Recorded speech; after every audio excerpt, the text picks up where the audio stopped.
Okay guys, ngayong araw ay papakinggan natin ang what if. Pakinggan nyo, ito po yung makakatulong sa ating spiritual. What if pagpikit ng iyong mga mata, hindi mo na pala maimumulat pa? What if haharap ka na pala sa Diyos at ang pagkikipag-ugnayan mo sa Kanya ay hindi pa maayos?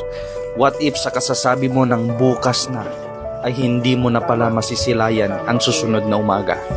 What if dinatnan ka ng kamatayan pero kasalukuyan kang nagpapakasasa sa laman? What if yung nagpapasaya sa'yo ay ang magdadala pala sa'yo sa impyerno? What if yung galit mo sa iyong kapwa ang magiging dahilan pala para hindi mo makapiling ang Ama? What if yung kaduwagan mo na talikuran ang maling gawain mo ang siyang tutupok sa iyo sa apoy ng impyerno? What if naligtas ka nga at pagtingin mo sa lawa ng impyerno, nandoon pala ang pamilya mo? What if yung mga kaibigan mo sumisigaw mula sa impyerno at ang tanong sa iyo, kaibigan, bakit hindi mo man lang ibinahagi ang tungkol kay Kristo? What if gusto mo nang magbago pero huli na ang lahat dahil si Jesus na ang iyong kaharap?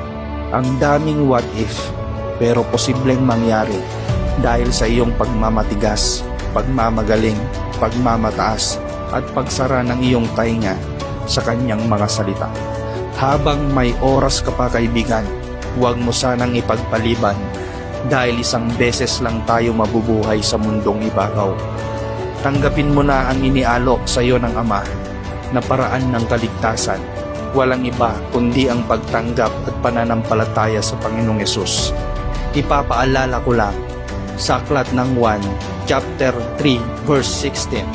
Gayon na lamang ang pag-ibig ng Diyos sa sanlibutan at ibinigay niya ang kanyang bugtong na anak upang ang sinumang sumampalataya sa kanya ay hindi mapahamak bagkus magkaroon ng buhay na walang hanggan.